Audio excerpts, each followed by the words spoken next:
I knew something was off the second Derek didn't call me. My husband isn't the type to stew in silence. He talks through everything: lunch orders, weather alerts, why the cat stares at corners like it sees ghosts. But that morning, dead quiet. He came downstairs, unplugged, unreadable, and poured his coffee like he was measuring oil for a bomb. "Everything okay?" I asked, already knowing the answer. He didn't look at me when he said, "They fired me." No theatrics, no shaking hands, just those 3 words, like someone announcing the time or reading a license plate. I froze, halfway through peeling an orange while the smell of citrus turned sour in my throat. For what? He placed a printed PDF on the counter like it was Exhibit A in a murder trial. Expense fraud, $900, lodging. I scanned the document, a reimbursement breakdown. The name wasn't even his. The hotel was tied to a federal audit schedule, a trip required by contract. "This wasn't even for you," I said. "Doesn't matter," he replied, and took a sip like his world hadn't just been disassembled on live camera by 3 corporate jackals in suits that probably cost more than the entire field kit he still had in the garage. If you're listening to this and you've made it this far, pause for 1 second. Hit the subscribe button. Like the video. I know everyone says it, but this story? It cost us everything but our backbone. Your support is what keeps us going, keeps these stories alive, keeps the receipts coming. Anyway, that morning, while I was still spinning, Derek was already moving. He went back upstairs, grabbed a manila envelope from the file drawer he never lets me touch, the one with the old Raptor Holdings watermark and a faded sticky note that said, "Only if they forget who built this." Inside was a contract. I couldn't make sense of it at first, but the title jumped out like a flare. Permanent Supervising Officer, Field Integrity Oversight, Class F escrowed. The kind of title no one in a modern company even understands until it burns them. "Derek," I whispered, "this says they can't terminate you during a federal audit window." He just nodded, pulling out his old government-issued tablet like he'd been waiting years for this exact moment. Then he made a single call. "Margaret," he said, flat as a winter road. "Activate Article 12, Compliance Lockout Protocol. Use the federal tag." I couldn't hear the other side, but I saw the color drain from his face and land in mine. "Are you sure?" the voice crackled. "They fired the federal field oversight officer for expenses tied to your audit travel," he said, like he was reading their obituary. "That's not an HR mistake. That's obstruction." He hung up, grabbed his coat, and kissed me once on the forehead like he was heading to a funeral he didn't want me attending. Only it wasn't his. I sat on the edge of the bed, still clutching the orange peel in my hand like it had something to say. Down the hall, I heard drawers opening, calm, precise, no slamming, no frantic footsteps. Just Derek, pulling the ripcord on a plan no one but him had remembered existed. He came downstairs with that envelope, the one he'd told me never to touch, said it wasn't paranoia, just insurance that smells like paper cuts and regret. I used to tease him about being dramatic. Now, I just stared.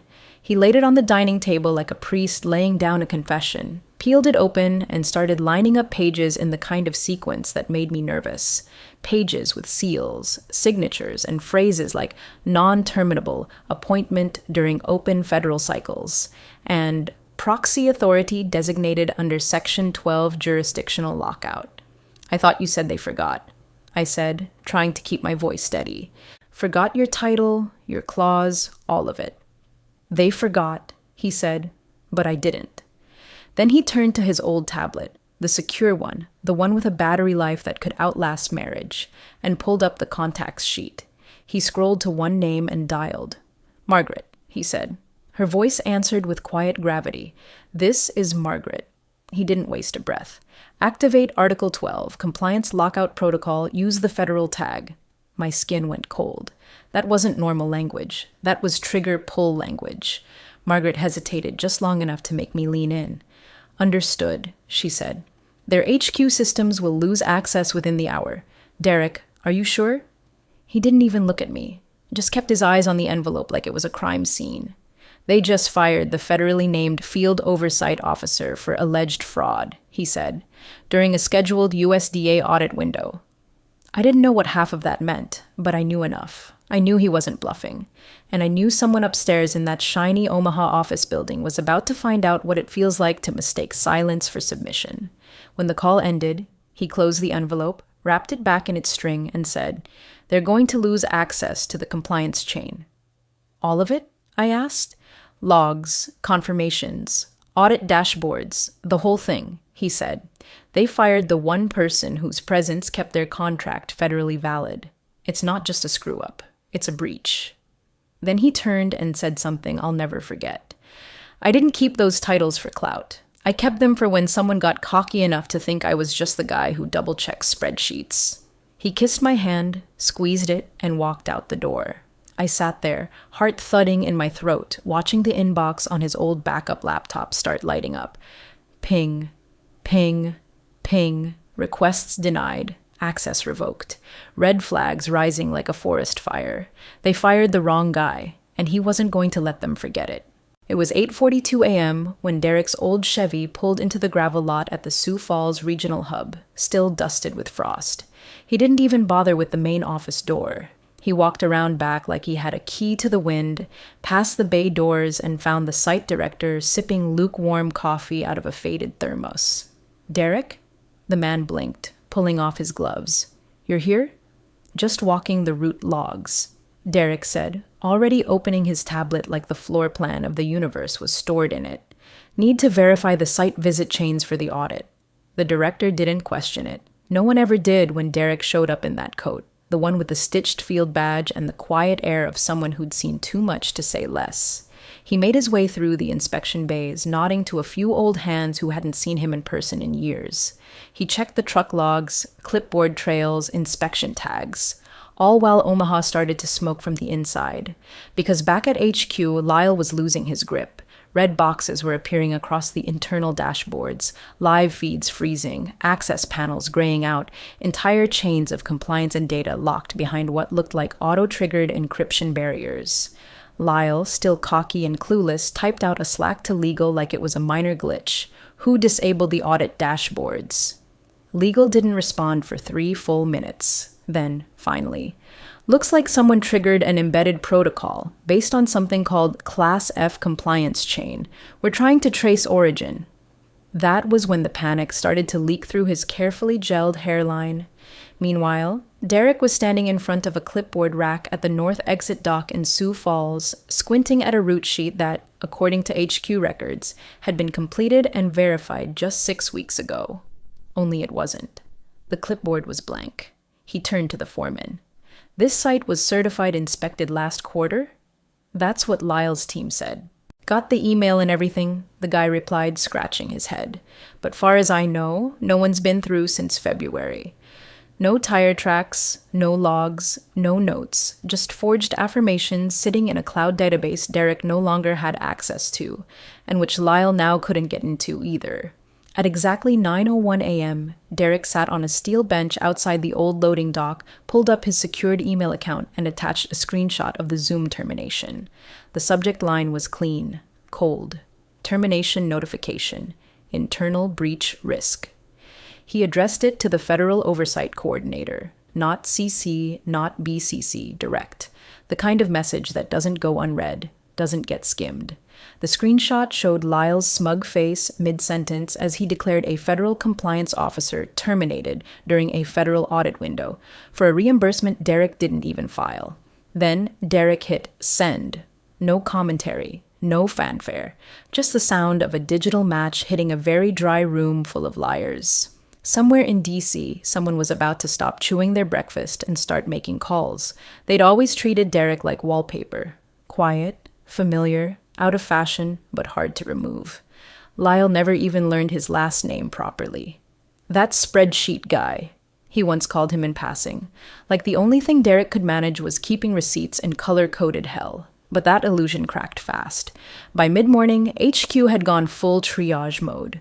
Lyle was storming from cubicle to cubicle, barking half-formed sentences, yanking interns out of chairs like they were unplugged servers. The audit dashboards were still down, 5 systems offline, 3 running ghost data. Every time they tried to restore access, a federal lockout notice popped up. Uneditable, non-negotiable, time-stamped to the moment of Derek's firing. The COO was in the war room by then, white-knuckling a Red Bull and staring at the ceiling like it might hand him a lifeline. Wasn't he just some travel checker? He muttered, as if saying it out loud might reverse the clock. Legal had already dragged out a binder from the archived contract vault, one so old it smelled like mildew and government anxiety. Dust plumed from the edges as the pages fell open. The junior counsel found it first. Lyle?" she called, her voice brittle. He stalked over. She pointed to a page with bold, underlined text. Permanent Supervising Officer, Field Integrity Oversight, Class F escrowed. She looked up. He wasn't just compliance. He was the federally bound supervising field officer on the USDA chain. Lyle squinted. What the hell does that mean? The COO, now reading over her shoulder, answered. It means the contract's validity hinges on his presence and transparency. Then, softer, like he was reading the tombstone on their quarterly revenue, which you violated on camera. Back in the field, Derek was pulling into another site. One more remote, more forgotten. This was the one Lyle's team had claimed to inspect, mark complete and invoice for. According to the HQ logs, it had been reviewed and approved, audit ready, except it was locked, shuttered, not a soul in sight.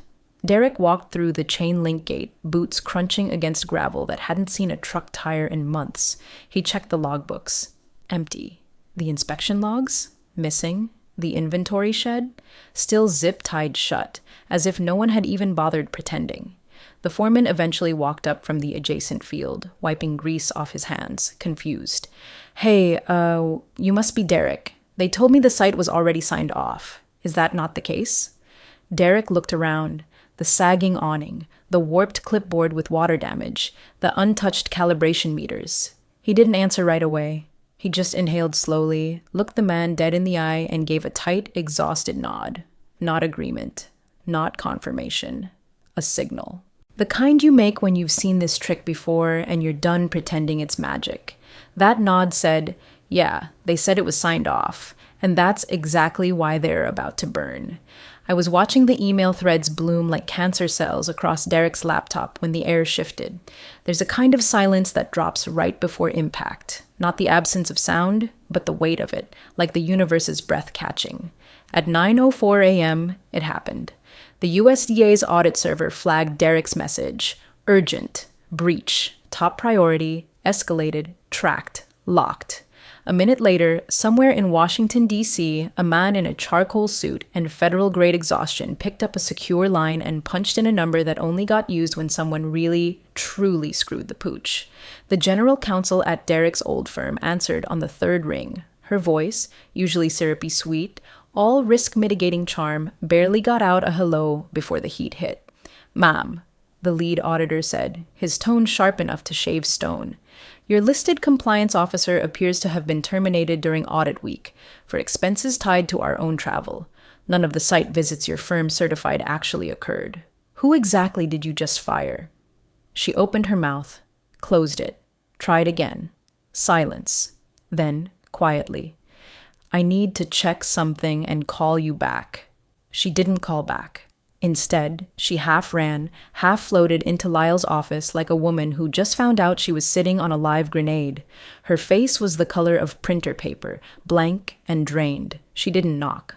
"They want a full compliance recertification," she said, voice shaking like bad Wi-Fi, "and they've just paused all invoice approvals until it's complete." Lyle was leaned back in his ergonomic throne, still wearing that same smug expression that made me want to key his Lexus from 3 states away. He scoffed. "Okay, so what? Redo some logs, reissue some badges, make it neat. We'll push it through procurement." She didn't move. He looked up. "What?" She blinked twice. "They're calling it willful obstruction." That wiped the smirk. She stepped forward, dropped a folder of internal risk assessments on his desk like it was radioactive, and finished the sentence she didn't want to say. "That's a federal charge, Lyle." He stared at her, then at the frozen dashboards behind her, then at the blinking Slack messages from legal, procurement, and field ops all asking some version of the same question. What the hell did you do? Meanwhile, Derek was on his fourth site inspection of the morning. No cameras, no reporters, just him, a tablet and boots that knew where the truth got buried. At every site, the same pattern. Falsified data, non-existent inspections, and signatures from names that hadn't seen daylight in months. He was piecing it together, line by line. They'd forged an entire quarter's worth of activity to boost their completion stats for renewal. And the moment they fired the one man who could have defended the mess, the one man legally holding it together, the whole thing collapsed like a Jenga tower in a hurricane. Back at HQ, someone from finance started screaming when they realized payments from 4 federal contracts had just frozen mid-disbursement. That sound? That was the first honest noise that office had made in years. I got the text from Derek at 10:36 a.m. 6 words only, boardroom. Clause 42B in play. It's time. I'd never seen him use a period before. Not in a message. That was how I knew he was serious. That was how I knew it wasn't about revenge anymore. It was about correction. About honor. About every late night he spent checking logs that smug executives swore didn't matter. About every audit form he cross-verified while the others took golf trips and padded invoices with steakhouse dinners. At 10:30 a.m., sharp, the firm's board chair received a certified envelope. Hand-delivered, notarized with the kind of wording that makes even billion-dollar men start to sweat behind their ties. Subject: immediate restructuring demand per compliance clause. 42 the sender, Derek Langley. Title listed in bold. Permanent Supervising Officer, USDA Field Integrity Oversight Class F Escrow Authority. The fine print was deadly. His termination wasn't just an HR error, it was a direct breach of federal conditions. Clause 42B kicked in automatically, triggering an oversight freeze, contract hold, and full audit recertification, unless corrective action was taken. Immediate restructuring, non-negotiable. The board scrambled into an emergency session, half the members dialing in from airports and silent golf courses. But Derek? He was already there, in the room, in person. He sat at the head of the long, polished table, the same one they denied him a seat at for 15 years. No suit, no flash, just that same faded field jacket with a county soil tag stitched under the collar. He laid down 3 things in front of them: a folder of receipts, a printed timeline of the site audits, and a USB labeled Truth. No theatrics, no drama. I was accused of fraud, he said quietly, his voice steady, unbothered. Yet I'm the only one with receipts that match federal schedules. The only one with boots on the ground. The room was silent except for the rustle of paper as the board chair skimmed the dates, the mileage logs, the notarized signatures from USDA field agents Derek had worked with for over a decade. Finally, the chair leaned forward, pinching the bridge of his nose like the truth had finally caught up to him. "Do we still have a path forward?" he asked, almost pleading. Derek didn't gloat, didn't smirk. He wasn't there for ego. "We remove the individuals who endangered federal trust," he said plainly, "and restore site-level integrity. Truth matters again. Or none of this survives." He didn't raise his voice once. And yet, in that room, every executive who'd once called him old school or redundant sat perfectly still, because they finally understood what real power looked like. Not noise, not panic, just a man with receipts, a federal mandate, and no interest in their bullshit anymore. It was quiet when they came for them, eerily quiet, like the building itself knew what was happening. No dramatic shouting, no corporate tantrums, just the rustle of footsteps and the dull chirp of revoked keycards. First the field ops led, then the HR director, still clutching a binder of meaningless paperwork like it would shield her. And then Lyle. Lyle stood in the hallway with a stunned smirk, holding up his badge like it was a misunderstanding. He waved it once. The reader flashed red. Again. Red. Again. Then came the click. that sterile, soul-crushing sound of a security lock denying entry. His jaw shifted like he wanted to say something clever, but nothing came. His access was gone. His power evaporated. The very system he once lorded over now refused to open for him. Security didn't have to drag him. They just stood nearby as he slowly turned, collecting whatever dignity was left in his overpriced briefcase, and walked past rows of people pretending not to notice. No one clapped. No one smirked. No satisfaction. Just a cold office watching a disease quietly get excised. Derek never moved. He stayed seated at the head of the table, eyes down, flipping through documents like none of it was worth interrupting a line item for. His hand traced a margin note on one report, a site audit from 3 years ago that had been logged during a flood, verified only by Derek himself after driving through a washed-out bridge to get the confirmation. He remembered every detail. They didn't. The board chair cleared his throat. "Will you retake the CFO role?" Derek didn't even look up. Just closed the folder he was reading and tapped the spine with 2 fingers. "No," he said simply, "but I will designate someone who understands dirt roads, not just balance sheets." He reached into his bag and pulled out another folder, cream-colored, creased at the corners, the kind of folder that had actually lived in a glove compartment. Inside was the resume of a field specialist, someone from the Eastern Division, known more for their steel-toed boots than their PowerPoint slides. Derek had mentored her 6 years ago, back when she was still getting flack for handwriting inspection notes in the margins because the site tablets kept freezing in the cold. "She knows what the work smells like," he said, "and she won't forget who it's for." He slid the folder forward, then leaned back. The room was still. The air had changed. For the first time in years, no one was looking for a shortcut. They were just listening. The air inside the office changed, like someone finally cracked open a window in a room that had been rotting for years. It wasn't loud.